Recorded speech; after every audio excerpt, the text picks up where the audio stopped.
start today with, we are done with SN1 and SN2.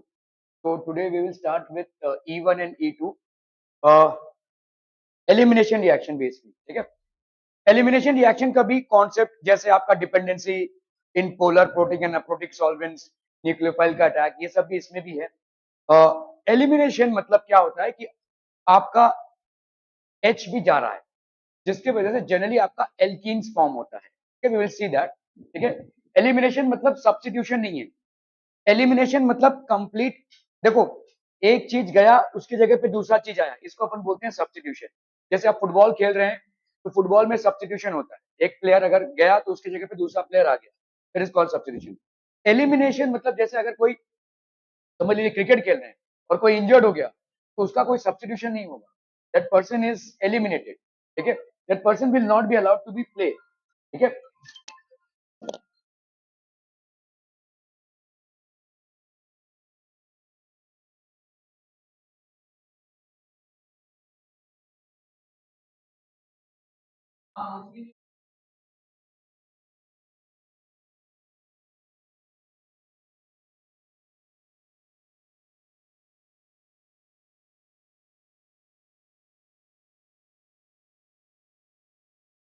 ठीक है।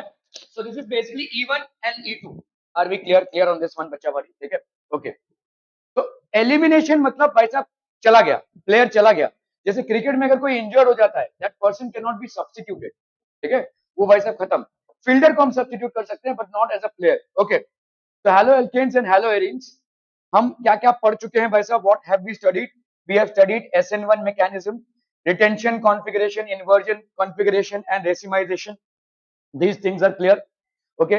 Substitution of nucleophilic, there is SN2 bimolecular reaction.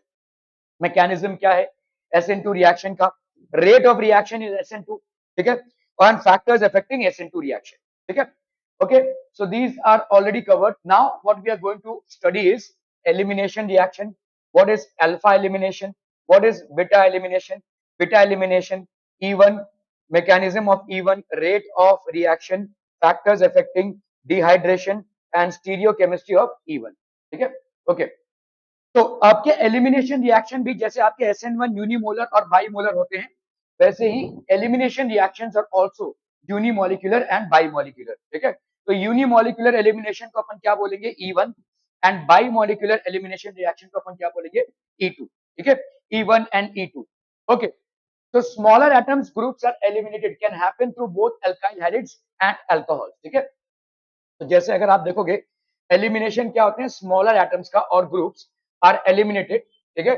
This can happen through both alkyl halides and alcohols. मतलब elimination का जो reaction है that is E1 and E2, या elimination अगर हम देखेंगे तो ये अल्काइल हैलिड से भी हो सकता है और ROH से भी हो सकता है।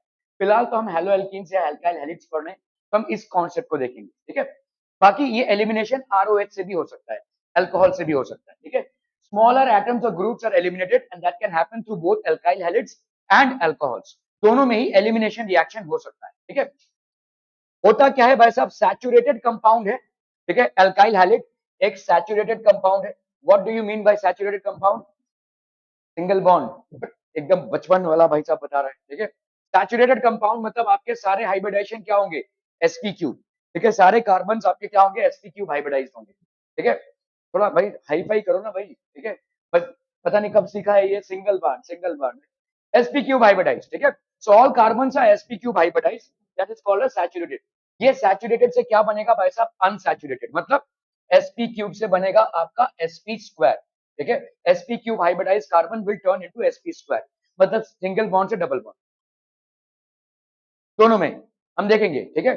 फिलहाल एलिमिनेशन का देख रहे हैं, ठीक है। Okay, so we are basically considering elimination. Elimination हुआ है तो बॉन्ड तो डिसॉल्व नहीं होगा भाई साहब, बॉन्ड किधर जाएगा आपका? जब सब्स्टिट्यूट, ऐसे सोचो एक प्रोडक्ट था, कोई चीज था, उसकी जगह पे कोई दूसरा आ गया, एक हेलोजन एटम गया, उसकी जगह पे न्यूक्लियोफाइल आ गया, जैसे आपका SN1 SN2 में हुआ है, तो एक सब्स्टिट्यूशन हुआ है।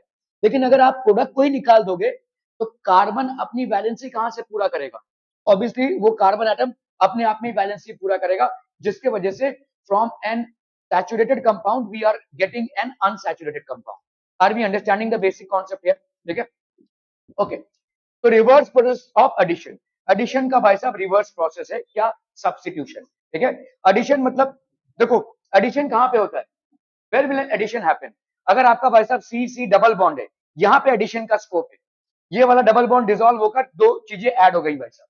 ठीक है, लेकिन सब्स्टिट्यूशन भाई साहब कहां पे होगा, sorry reverse process of addition. तो आपका भाई साहब यहाँ पे जैसे अगर दो कार्बन बॉन्ड है और यहाँ पे एच और एच है, एच और एक्स है, ये दोनों भाई साहब चले गए बाहर, तो अभी क्या हो जाएगा, सी डबल बॉन्ड फिर से रिवर्स प्रोसेस ऑफ एडिशन।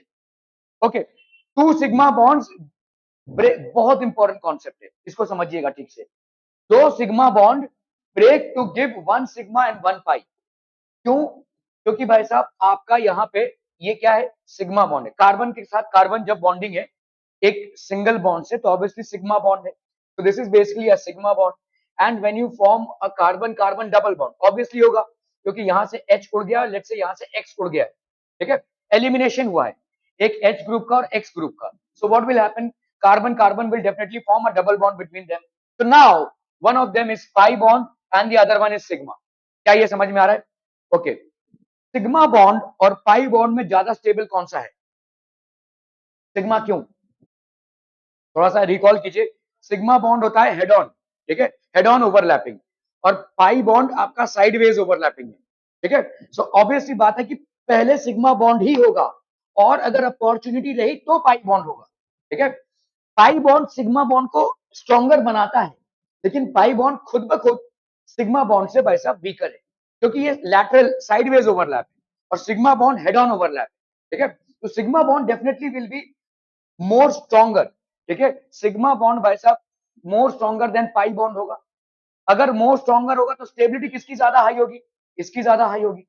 अगर स्टेबिलिटी सिग्मा बॉन्ड की हाई होगी तो एनर्जी किसकी ज्यादा होगी, पाई बॉन्ड की ज्यादा होगी, है ना, पाई बॉन्ड की एनर्जी ज्यादा होगी। इसका मतलब अगर आपके रिएक्टेंट में सिग्मा बॉन्ड है और प्रोडक्ट में पाई बॉन्ड है, पाई बॉन्ड बन रहा है भाई साहब अनसैचुरेटेड से, सॉरी सैचुरेटेड से अनसैचुरेटेड बन रहा है, तो इसका मतलब क्या हो रहा है, एनर्जी बढ़ रहा है। एनर्जी बढ़ेगा कब, जब आप इसको हीट दोगे। तो all of these elimination reactions, ठीक है, will be accompanied by heat. ठीक है, मैं आपको एक पते की बात बता दूं, एलिमिनेशन जो है और SN1 जो है, SN1 SN2 सब्स्टिट्यूशन दोनों भी एक साथ ही चलेगा, खास करके E1 और SN1 ये दोनों भाई साहब एक साथ ही चलेंगे। मतलब आपका एलिमिनेशन भी उस कंपाउंड में एलिमिनेशन भी होगा, और वही सेम चीजें हैं, न्यूक्लियोफाइल वगैरह सब कुछ सेम चीजें हैं, तो एलिमिनेशन और SN1 दोनों एक साथ चलेगा। तो भाई साहब आपका प्रोडक्ट कैसे एलिमिनेशन में आएगा, तो प्रोडक्ट आपका एलिमिनेशन इसी कॉन्सेप्ट से आएगा कि अगर आपने हीट दिया तो SN1 will take place at a lower amount of heat, you do not have to supply heat, the moment you supply heat it will undergo elimination. Why will it undergo elimination? Because sigma bond is getting converted into pi bond. Pi bond less stable, more energy. Where is this getting more energy, where is this more energy coming from? By giving heat. क्या ये समझ में आ रहा है?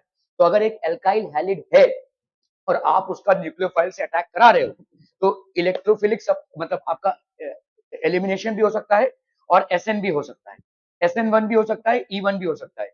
SN1 को favour करने वाला कौन सा चीज है, लो टेम्परेचर। E1 को फेवर करने वाला कौन सा चीज है, high temperature. Generally 50 degree and above will give you a E1 reaction and generally 20 degree and lower will give you SN1 reaction. तो आप बोलोगे 20 से 50 में, तो दोनों भी होगा, SN1 भी होगा, E1 भी होगा, ये जवाब। ठीक है, हम ऐसा एकदम मार्किंग नहीं कर सकते अलग अलग कंपाउंड्स के। Generally it is notice that if you are carrying out the reaction below 20 degree centigrade it will favor SN1, if you are carrying out the reaction above 50 degree it will be a E1। क्या समझ में आ रहा है? ठीक है, basic concept यही है भाई साहब। ठीक है, two sigma bonds break to give one sigma and one pi bond.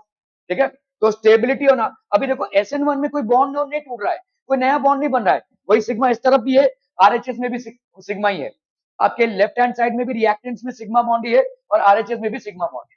ठीक है, okay, so two sigma bonds break to give one sigma and one pi bond, stability on RHS is less and thus heat consumption reaction। तो ये भाई साहब आपका heat consuming reaction होगा wherein delta H is greater than 0।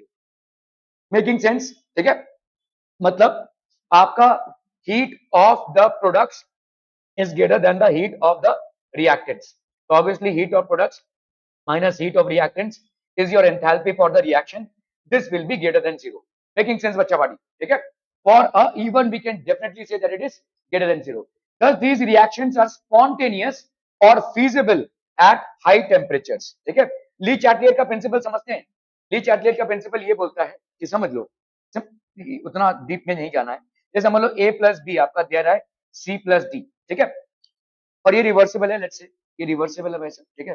तो अगर आप यहाँ पे हीट दे रहे हैं और ये बन रहा है, तो हीट निकालेंगे तो ये बन जाएगा, ठीक है। मतलब at any given point of time there will be an equilibrium between the reactants and the products. So Lee Chatelier's principle says that now from this point onwards, whatever circumstances you are creating, the reaction will proceed in that direction. So let's say A plus B heat supplied gives you C plus D. So it's an endothermic reaction. If you happen to withdraw heat from this entire thing, then it will proceed towards A plus B. ऐसा होगा. जिस तरफ का condition आप enhance करेंगे, उस तरफ reaction proceed करेगा, ठीक है। तो यहाँ पे भी वही है भाई साहब, Le Chatelier's principle. It is thus these reactions are spontaneous or feasible at high temperatures. Why? Because भाई साहब आपका स्टेबल सिग्मा बॉन्ड से अनस्टेबल पाई बॉन्ड बन रहा है. Stable sigma bond with lower energy से unstable pi bond with higher energy बन रहा है. Where is this energy deficit going to get covered when you are supplying heat to the reactants? Are we getting this? ये basic फंडा है, ठीक है, आपके इवन रिएक्शन का. Even first one group is eliminated. तो इवन रिएक्शन में क्या होता है? इवन आपके तीन reactions actually, E1, E2 and ECB, E1 CB sorry. तो कॉन्जुगेट बेस का होता है वो. तो हम पहले देखेंगे E1 क्या होता है. First one group is eliminated which is generally the halogen atom. ये हैलोजन एटम गया. वही सेम चीज SN1 में जैसे क्या होता है, कार्बोकैटायन बनता है, यहाँ पे भी कार्बोकैटायन बनेगा, ठीक है, resulting on the in the formation of a carbocation. ये E1 रिएक्शन. तो लगभग वही सारी चीजें जो SN1 को इन्फ्लुएंस करती हैं except for temperature are going to influence E1 as well, ठीक है. जैसे आप बोलेंगे भाई साहब कौन सा कार्बोकैटायन सबसे ज्यादा stable, 3 degree carbocation is more stable than 2 degree carbocation, 2 degree carbocation is more stable than 1 degree carbocation. तो वैसे ही आपका 3 degree alkyl halide will be showing more reactivity than 2 degree alkyl halide and this will be showing more reactivity than 1 degree alkyl halide. ये वही same चीजें चलेंगी, ठीक है, okay. Then the other group is eliminated. उसके बाद दूसरा group eliminate होता है. In E2 both the groups are eliminated at the same time. दोनों भी ग्रुप आपके सेम टाइम में एलिमिनेटेड होते हैं. तो इसका किसके साथ आपकी सिमिलरिटी, SN2 के साथ, ठीक है, ओके ओके. इन E1 CB, इसको हम ऐसे लिखते हैं actually, E1 CB first hydrogen is remove, ठीक है, पहला आपका हाइड्रोजन जाएगा. यहाँ पे भी देखोगे एक्स के साथ हाइड्रोजन ही जाएगा, पहले एक्स जाएगा उसके बाद हाइड्रोजन जाएगा, लेकिन यहाँ पे पहले हाइड्रोजन जाएगा, ठीक है. Remove resulting in the formation of a कार्बो अनायन. ये भाई साहब डिफरेंस हो गया. अभी तक आप क्या देख रहे थे, सी के मत्थे चढ़ रहा है प्लस चार्ज, अभी क्या चढ़ेगा भाई साहब, सी के मत्थे चढ़ेगा नेगेटिव. क्यों ऐसा होगा? देखो यहाँ पे समझ लो कोई कंपाउंड है, यहाँ पे H है और ये है आपका भाई साहब X. मैं ऐसे दिखा रहा हूँ, ठीक है, ओके. समझ लो भाई साहब अगर आपका X गया, X is remove as it happens in this case, what will be, अभी X और C के बीच में इलेक्ट्रोनेगेटिव कौन ज्यादा? X, हाँ, हैलोजन. तो भाई साहब अगर ये चला गया तो ये कार्बोकैटायन बन जाएगा, बट ऑब्वियस सी बात है. अभी C और H के बीच में कौन ज्यादा इलेक्ट्रोनेगेटिव? कार्बन, ठीक है. तो अगर H गया तो कार्बन के पास इलेक्ट्रॉन रहेगा, carbon will be pulling the electrons towards itself. यहाँ पे H अगर कोई प्रोटोनेशन में जा रहा है, कोई प्रोटोनेशन, कोई बेस अगर प्रोटॉन को अटैक कर रहा है तो वो प्रोटोनेशन में जा रहा है, तो C आपका क्या बन जाएगा? कार्बो अनायन, ठीक है. ये तीन आपके स्टेप्स हैं. तो E1 आपका क्या है, वही same carbocation. E2 one step reaction है आपका, हैलिड ग्रुप और आपका भाई साहब क्या कहते हैं हाइड्रोजन, जो भी है वो एक साथ रिलीज होगा. और E1 CB में कॉन्जुगेट बेस जिसको हम बोलते हैं, वहां पे हाइड्रोजन पहले जाएगा, हैलिड आयन बाद में जाएगा, इसीलिए आपका पहले क्या बनेगा? Carbanion. Are we absolutely clear on these things बच्चा पार्टी, ठीक है, ओके. तो ये आपके तीन E1 रिएक्शंस हो गए. E1 X लीव्स, ठीक है, आपका भाई साहब X लीव कर रहा है. रिएजेंट क्या होना चाहिए भाई साहब? यहाँ पे weak base like water and alcohol, ठीक है, वही सेम चीज है भाई साहब. वीक बेस जैसे वाटर या अल्कोहल होगा तो क्या होगा भाई साहब? क्यों ये वीक बेस होना चाहिए? X लीव कर रहा है भाई साहब, समझो ये आपका C है और यहाँ पे X है, यहाँ पे H है, ये लीव कर रहा है भाई साहब, दिस इज लीविंग, ठीक है. Why you think water or let's say alcohol, let's say CH3OH, these are weak bases? Why would they be better reagents? ठीक है, तो सॉल्वेशन में क्या हो जाएगा, these are basically polar protic solvents, ठीक है। So what will happen is that they will घेरोफाई this X and they will supply the nucleophile at this side, ठीक है। ओके, तो कार्बोकैटायन, अभी कार्बोकैटायन अगर बना है और कार्बोकैटायन के बनने में अगर रीअरेंजमेंट का स्कोप है 1,2 हाइड्राइड शिफ्ट या 1,2 मिथाइल शिफ्ट, ठीक है। If you see that there is a possibility of a 3-degree carbocation getting formed from a 2-degree carbocation by a 1,2 hydride shift or 1,2 methyl shift, जिसका आपने example cover कर चुके हैं, तो then it is going to rearrange itself. तो carbocation जहां पे भी फॉर्म होगा वहां पे वो स्टेबल कार्बोकैटायन में रीअरेंज करेगा if there is a scope, ठीक है, if there is a scope. तो carbocation rearranges, free radical and carbanion do not rearrange. एक चीज याद रखना भाई साहब, कार्बोकैटायन ही हमेशा अपने आप को रीअरेंज करेगा. फ्री रेडिकल हो गया ये कार्बो अनायन जो आपके E1CB में हो रहा है, इसमें भाई साहब रीअरेंजमेंट नहीं होगा, ठीक है, क्लियर है. तो कार्बो अनायन कभी अपने आप को रीअरेंज नहीं करेगा, ठीक है, कार्बोकैटायन ही अपने आप को रीअरेंज करेगा. ओके, तो आपका यहाँ पे कार्बोकैटायन फॉर्मेशन हो रहा है, तो यही भाई साहब क्या हो जाएगा, रेट डिटरमाइनिंग स्टेप, जैसे आपका SN में होता था. तो this is a slow step and hence the formation of carbocation becomes the rate determining step. Very much clear, ठीक है. Okay, weak base pulls the H plus if not performed at high temperature. SN1 is going to happen. अभी weak base अगर होगा तो वो भाई साहब किसको पुल करेगा, weak base भाई साहब किसको अटैक करेगा, H plus को. अगर भाई साहब it is performed if not performed at high temperature, तो SN1 आपका रिपीट हो जाएगा. This is going to result in SN1, ठीक है. SN1 even always go hand in hand. SN1 is exothermic, ये ज्यादा करके exothermic होता है and hence performed at low temperature. क्यों exothermic है, सोचिए, यहाँ पे हाइलिडाइन गया, ये भाई साहब हीट रिलीज हुआ, ये हीट से भाई साहब ये टूटेगा, ठीक है, and is performed at low temperature. E1 is endothermic and hence performed at high temperature, ठीक है. E1 is generally performed at high temperature. तो carbocation formation is the first step in E1. E1 में भाई साहब क्या होगा, carbocation formation is the first step. It becomes the rate determining step. Carbocation is attacked by nucleophile from the reagent, ठीक है. It will give SN1 if the process is carried out at less than 20 degrees, ठीक है. So lower temperatures will favor SN1.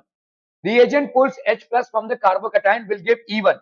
This happens at higher temperatures if the reaction is getting carried out at more than 50 degrees.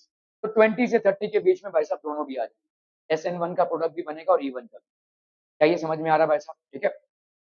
Okay, weak base, strong base. अगर भाई साहब weak base है तो strong base will not wait. हम यहाँ पे weak base क्यों इस्तेमाल कर रहे हैं, E1 के लिए वीक बेस क्यों इस्तेमाल कर रहे हैं, we are generally using weak bases like water और alcohols, ठीक है, water और alcohols which are weak bases. Why are we using weak bases for E1 reaction, ठीक है, because if we use a strong base it will not wait for the withdrawal of X and will basically attack. So methyl alcohol और ethyl alcohol का हम use करते हैं, ठीक है. ये भाई साहब क्या करेगा, X के विड्रॉल के लिए वेट नहीं करेगा, उसके पहले ही भाई साहब अटैक कर देगा कार्बोकैटायन, ठीक है. X का विड्रॉल होगा, कार्बोकैटायन बनेगा, उसके बाद भाई साहब बेस का अटैक होगा, ठीक है, लेकिन वो उसके लिए वेट नहीं करेगा, वो पहले ही अटैक कर देगा. इसीलिए हम वी आर यूजिंग, जैसे मिथाइल अल्कोहल हमने यूज किया या इथाइल अल्कोहल यूज किया या वाटर यूज किया, ठीक है. Polar protic solvent is required obviously by, because जो अल्काइल हैलिड से जो हैलोजन निकला है उसका सॉल्वेशन जरूरी है, तो इसलिए आपको polar protic solvent. Okay, leaving group capability क्या है, जितना ज्यादा लार्जर लीविंग ग्रुप होगा उसके लिए मूव आउट करना उतना आसान होगा. Larger is the leaving group, larger is the size of the atom, larger will be the bond length and weaker will be the bond strength. So it is easier for an iodine to move out than a fluorine to move out. So leaving group capability जैसा हमने वहां देखा था वैसा ही कुछ यहाँ पे भी है, ठीक है, क्लियर है. Okay, now elimination reaction. There are two types of elimination reactions which are happening. One is alpha elimination and the other one is beta elimination, ठीक है, alpha and beta elimination. तो अल्फा एलिमिनेशन में क्या है भाई साहब, आपका देखो ये कार्बन है which is basically attach to a halogen और ये आपका भाई साहब विड्रॉइंग ग्रुप, ठीक है. अभी विड्रॉइंग ग्रुप कुछ भी हो सकता है, ज्यादा करके H होगा, ठीक है. अगर समझ लो H और X दोनों एक ही कार्बन एटम से निकल रहे हैं तो ये हो जाएगा भाई साहब अल्फा. अभी ये जैसे निकलेगा तो क्या होगा, इन दोनों कार्बन में क्या हो जाएगा, डबल बॉन्ड आ जाएगा, ठीक है. डबल बॉन्ड आएगा, उसके पहले एक H इधर शिफ्ट होगा ऑब्वियसली, ठीक है. तो ये हो गया भाई साहब आपका क्या, देखो ये हो गया आपका अल्फा कार्बन, ठीक है. So what has happened now, this is basically a carbene, इसको हम बोलेंगे भाई साहब कार्बीन, ठीक है, not a carbocation but a carbene, ठीक है। Why a carbene? बिकॉज इसके भाई साहब 2 इलेक्ट्रॉन्स चले गए, ठीक है, 2 इलेक्ट्रॉन्स चले गए तो इसके आउटर मोस्ट ऑर्बिट में भाई साहब अभी इलेक्ट्रॉन्स का डेफिशिएंसी है, ठीक है। हम परफेक्टली एक कार्बोकटायन किसको बोलते हैं? जहां पे सिर्फ एक पॉजिटिव चार्ज है, ठीक है, यहाँ पे भाई साहब 2 चले गए, 2 इलेक्ट्रॉन्स चले गए, इसी को अपन क्या बोलेंगे? कार्बीन। ये होगा किसमें? आपका अगर अल्फा कार्बन है, अल्फा कार्बन मतलब अल्फा एलिमिनेशन, जहां से आपका H और X दोनों एक ही कार्बन एटम से निकले, ठीक है।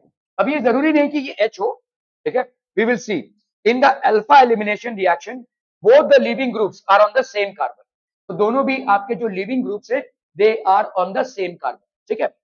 Carbene is formed as a product, यहाँ पे कार्बोकटायन नहीं, कार्बीन फॉर्म हो रहा है, ठीक है। Carbene is an electron deficient species, भाई साहब इसमें इलेक्ट्रॉन डेफिशिएंसी है, as there are only 6 electrons present in the valency shell of carbon. तो वैलेंसी शेल में कितने इलेक्ट्रॉन्स प्रेजेंट है भाई साहब? 6। गिन सकते हैं 6 कैसे? भाई साहब उधर से 2 इलेक्ट्रॉन्स निकल गए, ठीक है, तो आपके 6 इलेक्ट्रॉन्स प्रेजेंट है। It is also known as 1-1 elimination. 1-1 elimination क्यों? भाई साहब जो कंपाउंड होगा उस कंपाउंड को आप यहां से गिनती चालू करेंगे ना, तो 1-1 elimination, it is also known as 1-1 elimination. तो अल्फा एलिमिनेशन बच्चा party is also known as 1-1 elimination, wherein both the withdrawing groups are going out from the same carbon atom. Are we absolutely clear to this one? Okay, okay, okay. So it is also known as 1-1 elimination. Carbene is highly reactive reaction, intermediate with divalent carbon. So carbene is a highly reactive reaction, intermediate with divalent carbon. ये आपका divalent carbon, ये intermediate structure form हुआ है, ठीक है, clear है? Okay okay okay. Alpha elimination in haloalkanes, ठीक है। तो अभी देखो यहाँ पे जैसे क्लोरोफॉर्म है, ठीक है, अभी तो ये बैंड प्रोडक्ट है, एक टाइम था भाई साहब जब इसको हम बेहोश करने के लिए यूज करते थे, ठीक है। ये पहले एनेस्थीसिया के उसमें यूज होता था, मतलब ऑपरेशन वगैरह करने के पहले पेशेंट को ये सुना दिया जाता था, वो बेहोश हो जाता था। आज का तो आप लोकल एनेस्थीसिया कर सकते हैं, मतलब अगर मैं मेरे शरीर में कहीं पे ऑपरेशन हो रहा है तो उस एरिया को ही नम किया जाएगा। I can actually watch the operation happening while it is being perform, मैं देख सकता हूँ उसको, ठीक है, मेरे को पेन नहीं होगा लेकिन मैं देख सकता हूँ। लेकिन पहले अभी लोकल एनेस्थीसिया हो गया है, पहले के जमाने में ये एनेस्थीसिया यूज होता था, लेकिन ये बहुत खतरनाक चीज है, it has got side effects is, ठीक है। कुछ लोगों को ब्रीदिंग प्रॉब्लम्स नोटिस की गई हैं, तो अभी as an anesthesia it has been banned, ठीक है, लेकिन चोर गुंडे लोग इसको यूज करते हैं फॉर देयर ओन पर्पसेस। ये क्लोरोफॉर्म है बेसिकली, ठीक है। तो क्लोरोफॉर्म अगर आप देखोगे HCl3 है, CHCl3 है। अभी यहाँ पे एथॉक्साइड आयन है, ये बेसिकली आ रहा है कहाँ से? इथाइल अल्कोहल से आ रहा है। Ethyl alcohol is a weak base, so we are using that, ठीक है। अभी इथाइल अल्कोहल से आ रहा है तो पहला आपका क्या हो जाएगा भाई साहब? यहाँ से H गया, ठीक है, -H+, तो आपका ये फॉर्म हो गया भाई साहब। यहाँ पे C है, ठीक है, इसको अपन ने क्या दिया? Heat. You are understanding why we are giving heat? Because we are converting it from sigma to pi bonds, ठीक है, so we will have to give heat, यही इसका टर्निंग पॉइंट है, ठीक है। तो आपका क्या हो जाएगा? This will form an intermediate carbene product, यहां से एक और Cl चला गया, ठीक है, तो इंटरमीडिएट कार्बन प्रोडक्ट, ये Cl- ये हो गया आपका ETOH। Here in the basic medium that is in the presence of ethyl ethoxide, chloroform undergoes alpha elimination. Alpha elimination क्यों भाई साहब? क्योंकि यहाँ पे एक ही कार्बन है, उसके पास ऑप्शन ही नहीं है, तो ये एक गया और ये एक गया, ठीक है, तो एक ही कार्बन से दोनों विड्रॉइंग ग्रुप्स गए हैं, ठीक है, resulting in the formation of a carbene atom which is an electron deficient species, ठीक है, undergoes alpha elimination to give a dichlorocarbene. So this is basically what type of carbene? Dichlorocarbene. When two chlorine atoms are attached to the carbene atom, it also forms the side products Cl- and, ठीक है, ethyl alcohol. क्या ये समझ में आ रहा है?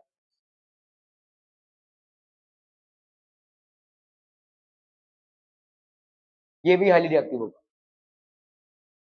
इसके आगे रिएक्शन होगा, it's not the last step, ठीक है। आप पहले ये समझिए कि यहां से 2 विड्रॉइंग ग्रुप्स एक ही कार्बन एटम से गए हैं, तो इसको अपन बोलेंगे अल्फा एलिमिनेशन, ठीक है।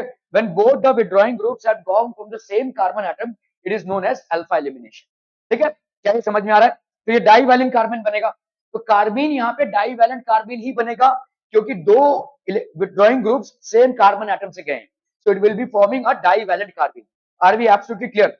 तो अल्फा एलिमिनेशन मतलब आपका 2 विड्रॉइंग ग्रुप्स एक कार्बन एटम से गए हैं, which is making it a carbene which is highly electron deficient, तो डाईवैलेंट कार्बिन एटम इज फॉर्म, ठीक है, divalent कार्बिन is form, okay, when two atoms. तो अभी हम देखेंगे भाई साहब बीटा एलिमिनेशन क्या होता है। So what is beta elimination? जो कार्बन एटम पे हैलोजन है उसको अपन बोलेंगे अल्फा कार्बन, और उसका एडजेसेंट कार्बन एटम पे जो भी रहेगा उसको अपन बोलेंगे बीटा कार्बन।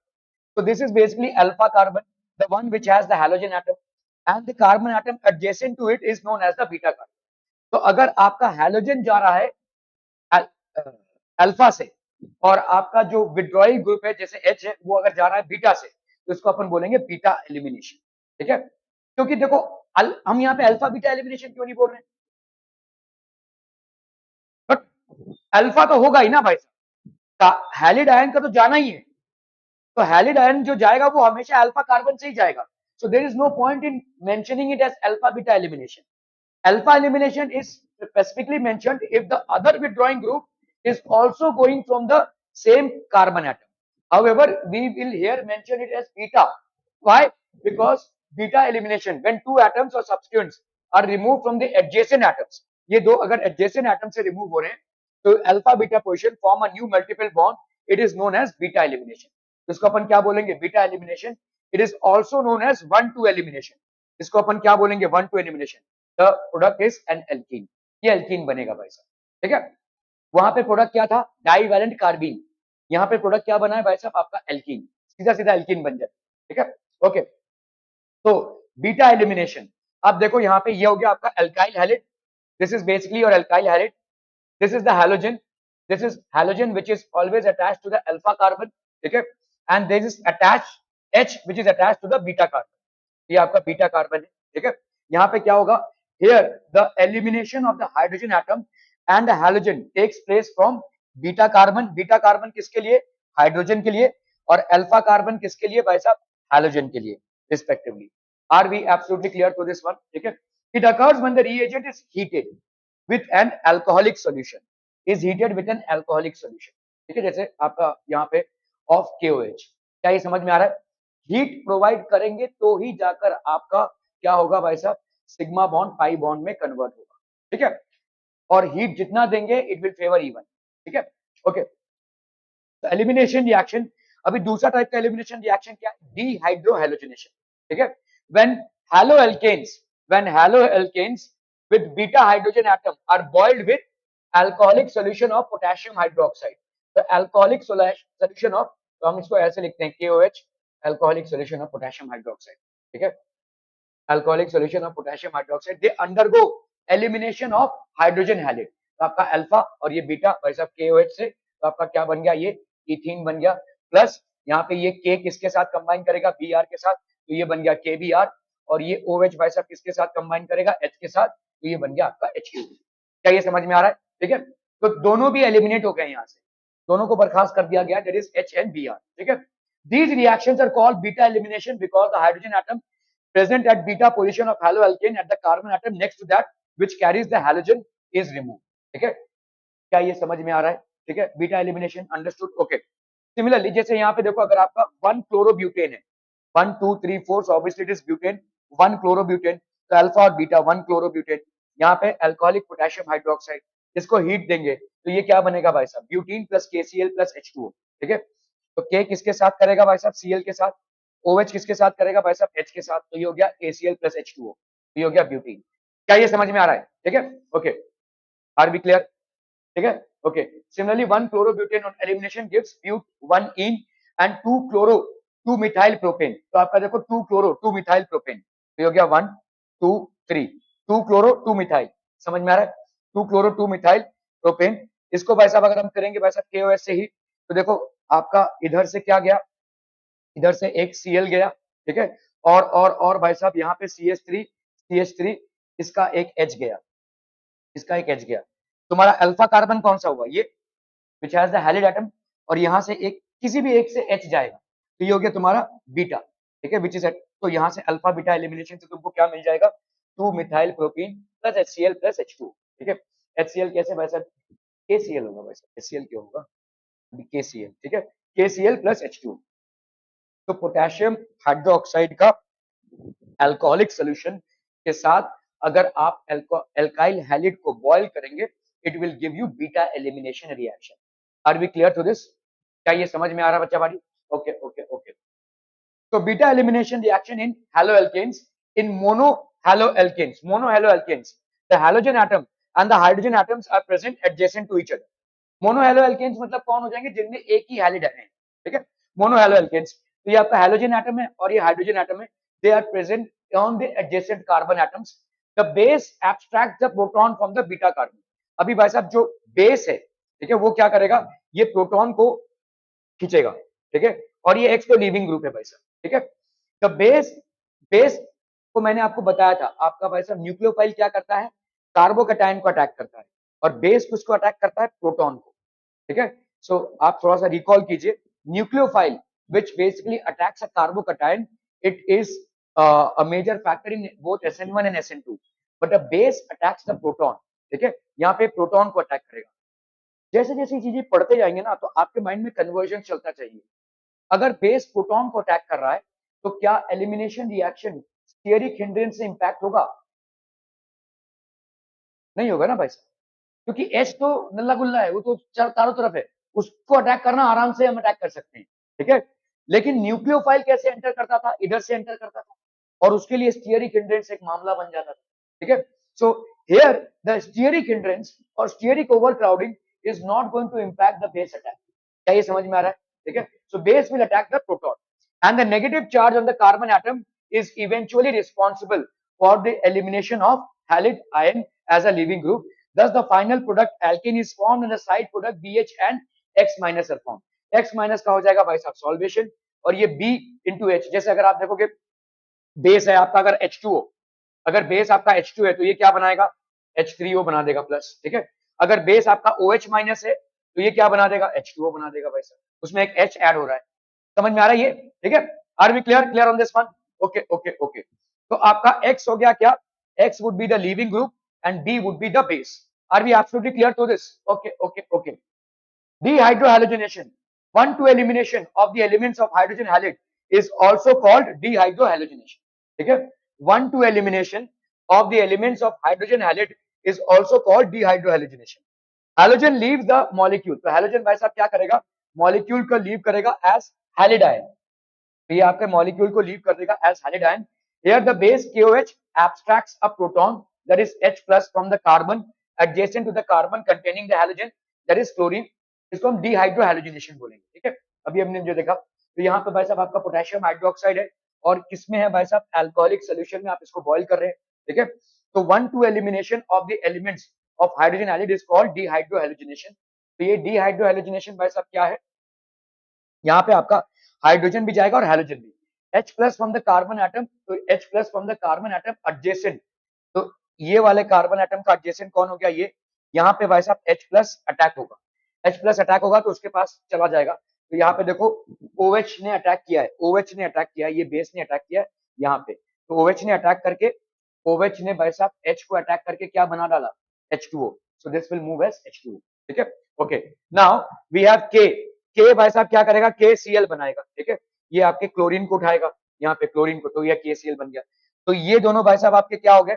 इलेक्ट्रॉन, इसका Cl चला गया, इसका एक H चला गया, तो दोनों के बीच में एक डबल बॉन्ड आ जाएगा, ठीक है। वही सेम बीटा एलिमिनेशन है।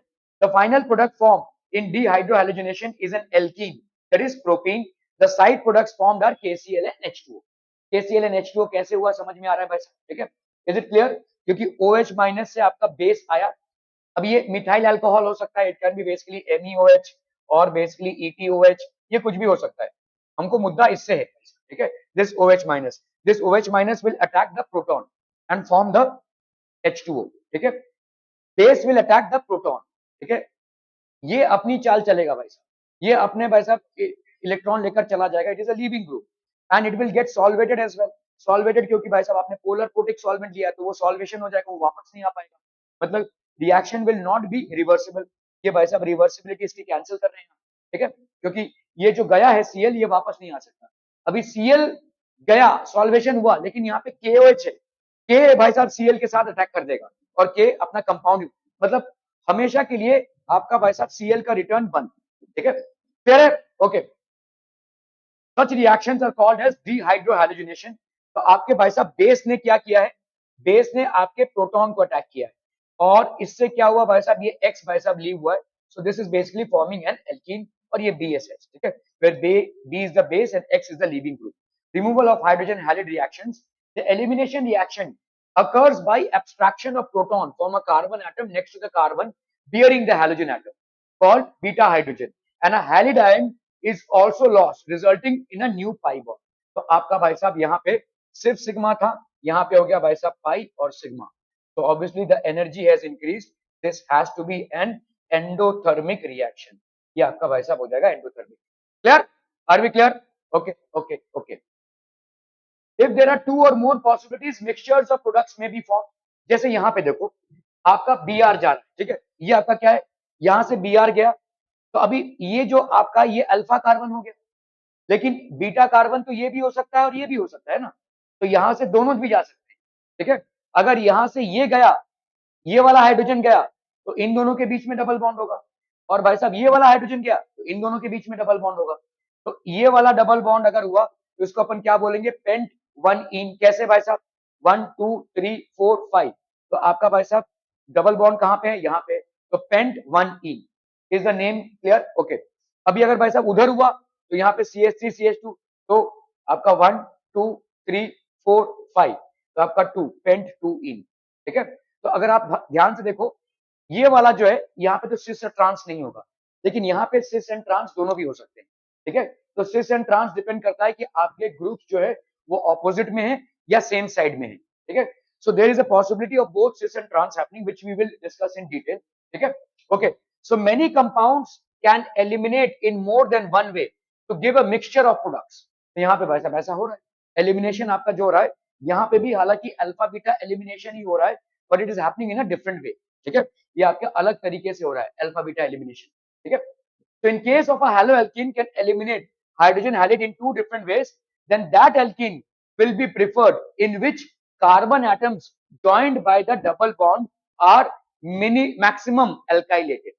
Okay, देखो अगर आपके पास ऐसा हो रहा है, ये सिस एंड ट्रांस हम बाद में निपटेंगे, पहले इसको समझते हैं कि कौन सा मेजर प्रोडक्ट बनेगा, ठीक है। तो अगर आपका ऐसा पॉसिबिलिटी है कि दो से ज्यादा कंपाउंड्स बन रहे हैं, मतलब डिहाइड्रोहैलोजिनेशन से, मेनी कंपाउंड्स कैन एलिमिनेट, तो in case of haloalkane can eliminate hydrogen halide in two different ways. आपके हाइड्रोजन हैलिड की वजह से ना ये एलिमिनेशन डिफरेंट हो रहा है, आपके प्रोडक्ट्स अलग बन रहे हैं, ठीक है। Then that alkene will be preferred in which carbon atoms joined by the double bond are maximum alkylated. अभी देखो यहाँ पे that is contains largest number of alkyl groups, ज्यादा से ज्यादा एल्काइलेशन होना चाहिए, ठीक है। अभी देखो यहाँ पे कैसा था आपका, ये ब्रोमीन है, तो ये तो हो गया अल्फा कार्बन, यहां से जाने वाला ये। अभी आपका रहा बीटा कार्बन, तो ये भी हो सकता है, यहां से भी एक हाइड्रोजन जा सकता है और यहां से भी एक हाइड्रोजन जा सकता है, ठीक है, क्लियर है। जिसके वजह से आपको दो प्रोडक्ट्स बन गए। जब भाई साहब यहां से गया तो ये वाला प्रोडक्ट बना, जब बीटा हाइड्रोजन यहां से गया तो भाई जब हाइड्रोजन आपके बीटा कार्बन से ये वाला इसे गया तो ये वाला प्रोडक्ट बना, ठीक है, ओके। ये वाला ज्यादा होगा, दिस इज बेसिकली क्या है, major product, this is major product, ठीक है। तो आपका यहाँ पे देखो 2 R's ऑन CC बॉन्ड, आपका देखो यहाँ पे ये CC बॉन्ड है, ठीक है, ये CC बॉन्ड है, ये एक मिथाइल ग्रुप और ये एक मिथाइल ग्रुप, तो डबल एल्काइलेटेड हो गया, ठीक है। क्या बोला जा रहा है वहां पे, मैक्सिमम एल्काइलेटेड, ठीक है। यहां पे आओ भाई साहब, ठीक है, इधर आप देखोगे 1 R ऑन CC बॉन्ड, आपका भाई साहब ये CC बॉन्ड है, ये CC बॉन्ड है, इसको छोड़ दो, इसके साथ एक एल्काइल ग्रुप है 1 R, ठीक है। तो जितना ज्यादा आपका एल्काइलेशन होगा आफ्टर प्रोडक्ट में, वो प्रोडक्ट ज्यादा बनेगा, ठीक है, आर वी क्लियर। एंड इसी को अपन क्या बोलते हैं भाई साहब, सैटजेव्स रूल। एक्चुअली ये रशियन साइंटिस्ट थे जिनका नाम ऐसे प्रोनाउंस होता है, but we have named him as Saytzeff, ठीक है, क्लियर है, समझ में आ रहा है भाई साहब। तो कभी मयूरेश जी अगर साइंटिस्ट बन गए तो उनके साथ भी ऐसा ही होगा, और ही नाम दे देंगे लोग, भाई कौन उतना बड़ा अलेक्जेंडर। और आप देखोगे ना ज्यादा करके जितने भी आपके रशियन या जापानीज साइंटिस्ट हुए, उनके नाम को तो हमने दबा ही दिया है वैसा, उनके नाम को हम आप कहाँ सुनते हैं कि कोई जापानीज या तो क्या यहाँ पे साइंस नहीं होता है, होता है, लेकिन ऐसे हम वैसा नाम का कचूमड़ बना देते हैं ज्यादा करके, ठीक है, because okay, this rule is called the Saytzeff rule after the name of who pronounced as Saytzeff. क्या ये समझ में आ रहा है? तो अगर आपके डिहाइड्रोहेलोजिनेशन से दो या दो से ज्यादा प्रोडक्ट बन रहे हैं, तो around the two carbon atoms which are bonded by a double bond we will see where the maximum alkylation is happening. ठीक है, जैसे इस वाले प्रोडक्ट में आपको दो एल्काइल ग्रुप्स मिल रहे थे अराउंड द डबल बॉन्ड, और इस वाले प्रोडक्ट में आपको एक ही अल्काइल ग्रुप मिल रहा है around the double bond. So this will be formed as a major product, this as the minor product. जरूरी नहीं है कि आप परसेंटेज याद रखें, पॉसिबल भी नहीं है, लेकिन आप ये बोल सकते हैं कि this is the major product and this is the minor product as per Saytzeff's rule. Are we clear? Clear on this one? Okay okay okay. तो अगर देखो जैसे यहाँ पे आपका 2 ब्रोमोपेंटेन है, अभी देखो ये ब्रोमीन तो जाएगा, ये हो गया अल्फा, अभी ये हो गया बीटा और ये हो गया बीटा। तो अगर आपका एक ये प्रोडक्ट बनेगा और एक ये प्रोडक्ट बनेगा, ठीक है, तो एक बार डबल बॉन्ड यहाँ पे आएगा। अगर डबल बॉन्ड यहाँ पे आया तो ध्यान दो, इधर एक अल्काइल ग्रुप है और इधर एक अल्काइल ग्रुप है, और अगर डबल बॉन्ड यहाँ पे आया तो भाई साहब इधर एक ही अल्काइल ग्रुप है। So which one will be more preferred? This one. ठीक है, देख लो भाई साहब यहाँ पे क्या हो जाएगा आपका, ये हो गया आपका, ये वाला गया ना, तो ये आपका हो गया भाई साहब pent 1 2 3 4 5। So obviously this will be pent 2 ene, pent second position पे आपका डबल बॉन्ड है। ठीक है, यहाँ पे क्या हो जाएगा भाई साहब 1 2 3 4 5। सो पेंट 1 इन। ठीक है, 2 hours on the C C bond, ये भाई साहब आपका एक अल्काइल, सॉरी ये वाला एक अल्काइल ग्रुप हुआ और ये वाला एक अल्काइल ग्रुप हुआ अराउंड द सीसी बॉन्ड। ठीक है, यहाँ पे भाई साहब यही एक अल्काइल ग्रुप हुआ around the C C bond, 1 our around the C C bond. So which one will be the major product? This one will be the major product as per Satzev's rule. Are we clear on this one, Bacha Badi? Okay, that would be it from my end for today. Thank you so much for your